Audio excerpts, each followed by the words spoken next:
Is equal to 13 into n+1। तो यहाँ से आप इजीली n की वैल्यू जो है वो डिटरमिन कर सकते हैं। ठीक है जी, कोशिश आपने ये करनी है कि जो फैक्टोरियल्स वगैरह है वो सारे के सारे क्या हो जाए, फिनिश हो जाए। Is it clear ji?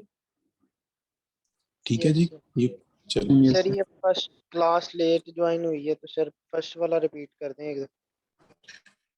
First में ये है बेटा, देखें कि 4 क्वेश्चंस हैं और 2 ऑप्शन है। ठीक है, इसका मतलब है फर्स्ट क्वेश्चन 2 वेज में, सेकंड भी 2 वेज में, थर्ड भी 2 वेज में और फोर्थ भी 2 वेज में सॉल्व हो सकता है।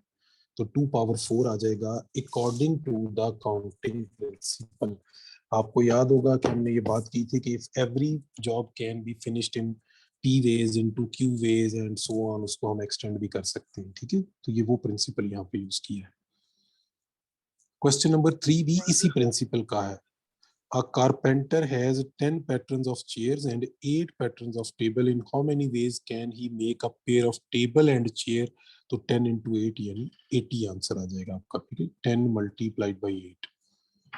ठीक है जी, आगे चलते हैं। How many 4 letters codes can be formed using first 10 letters of English alphabets if no letter can be repeated.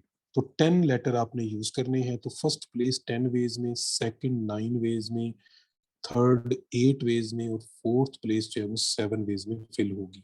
इनको मल्टीप्लाई कर दें तो 5040 आंसर आएगा। दूसरा तरीका ये है कि आपके पास टोटल 10 लेटर हैं और आपने 4 लेटर का कोड जनरेट करना है। तो आप चाहें तो 10p4 का फार्मूला भी यूज कर सकते हैं। दोनों तरह से आंसर जो है वो सेम आएगा। इज इट क्लियर जी? Yes sir. चलें जी, अगला क्वेश्चन है कि आपको एक वर्ड दिया हुआ है टफ। इसमें टोटल लेटर हैं 1 2 3 4 5।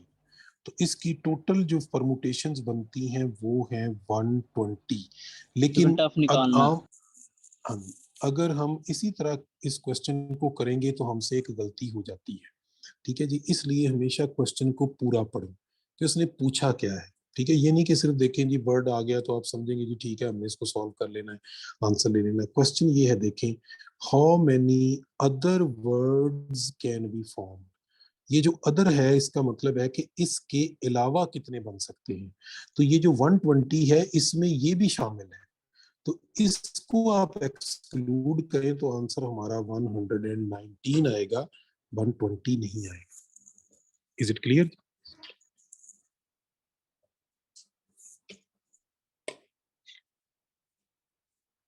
Yes sir. क्यों जी, ठीक है जी।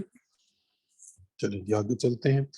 How many 3-digit even numbers can be formed. तो देखिए 3 डिजिट में आप क्या चीज होती है, लेकिन उसने यहाँ पे एक रिस्ट्रिक्शन दी है कि ये प्लेस जो है वो या 2 आएगा या 4 आएगा या वहां पे 6 आ सकता है। तो last place can be filled in 3 ways only. ठीक है, बाकी प्लेसेस कितने वेज में फिल होंगी जी? अब आप बताएं जी फर्स्ट प्लेस कितने वेज में फिल होगी? 4 में 5। नहीं, फर्स्ट प्लेस 6 वेज में फिल होगी, सेकंड भी 6 वेज में फिल होगी, फिर इनको आप मल्टीप्लाई करेंगे। उसकी वजह यह है कि यहाँ पे रेपिटेशन के बारे में कुछ नहीं बताया गया। उसने ये नहीं कहा कि डिजिट कैन बी रिपीटेड या digit can not be repeated. ठीक है, अगर वो रिस्ट्रिक्शन लगा देता कि digit can not be repeated तो फिर हम इसको फर्स्ट प्लेस जो है उस पे कम करते, फिर सेकंड पे भी एक कम करते। इज इट क्लियर जी? Yes sir. चलिए आगे चलते हैं जी। You have 7 marbles, 2 black, 3 white and 2 red, but otherwise not distinguishable. In how many different ways can the 7 marbles be? तरीका ये जी, हमें लग रहा है इसका आंसर 7 फैक्टोरियल होगा, लेकिन ये गलत है। उसकी वजह कि इसमें 2 एक जैसी चीजें हैं, फिर 3 सेम है और फिर 2 सेम है। ठीक है, ये बिल्कुल वही क्वेश्चन है जैसा कि हमने पाकपतन, पाकिस्तान, मिसिसिपी, डिवाइड कर देंगे अटैक, उनके फैक्टर्स। पनामा, इस तरह के क्वेश्चन किए थे। ठीक है जी, वेरी गुड। तो न्यूमरेटर में हम लिखेंगे 7 फैक्टोरियल, डिनोमिनेटर में ब्लैक के लिए 2 फैक्टोरियल आएगा, व्हाइट के लिए 3 फैक्टोरियल आएगा और रेड के लिए 2 फैक्टोरियल आएगा, क्योंकि ये एक जैसी चीजें हैं, सिमिलर ऑब्जेक्ट्स हैं। ठीक है जी, इनको आप सिंप्लीफाई कर लें तो you will get answer 210। Is it clear जी? आगे चलें जी। In how many ways 3 books of mathematics and 4 on biology can be arranged? तो देखिए मैथ की बुक्स अरेंज होंगी 3 फैक्टोरियल वेज में, बायो की अरेंज होंगी 4 फैक्टोरियल वेज में, so that the books on the same subject are always together. अब ये चूंकि 2 ऑब्जेक्ट हैं मैथ एंड बायो, तो ओवरऑल आपका जो आंसर है इसे आप 2 फैक्टोरियल से भी मल्टीप्लाई कर देंगे, ठीक है। अगर 3 ऑब्जेक्ट होते, याद है मैंने 3 क्वेश्चन के लिए करवाया था कि साथ उर्दू भी है, तो फिर आप ओवरऑल आंसर को 3 फैक्टोरियल से मल्टीप्लाई करेंगे। जितने जितने ऑब्जेक्ट एक्सटेंड होते जाएंगे, हाँ, उतने फैक्टोरियल से भी आप मल्टीप्लाई करते जाएंगे। तो यहाँ पे एनी हाउ आपका आंसर बीटा आ जाएगा। आते हैं, how many 5 digit numbers can be form if 3 and 7 are never together. पहली बात तो ये है कि ये आपके पास टोटल नंबर है 5, ठीक है। तो इनके टोटल नंबर बनते हैं वो बन गए 5 फैक्टोरियल यानी 120।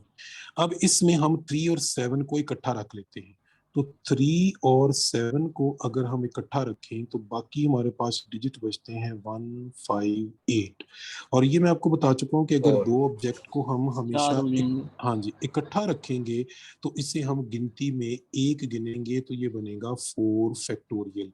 लेकिन 4 फैक्टोरियल को मल्टीप्लाई करेंगे जो ऑब्जेक्ट, हाँ जी 2 फैक्टोरियल से भी, तो ये आपका आंसर आ जाएगा 48। लेकिन ये 48 टाइम्स क्या होंगे, हाँ ये टुगेदर होंगे। क्वेश्चन ये है नेवर टुगेदर, तो 120 में से माइनस कर।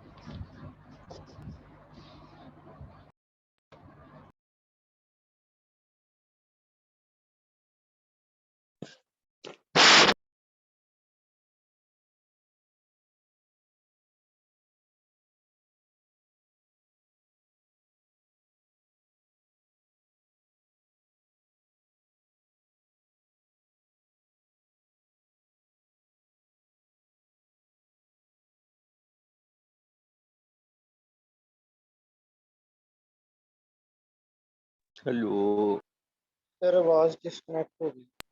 Hello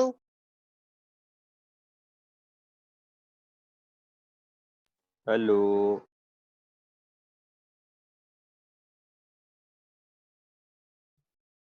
hello bro 2 minute wait कर लो, आ जाते हैं।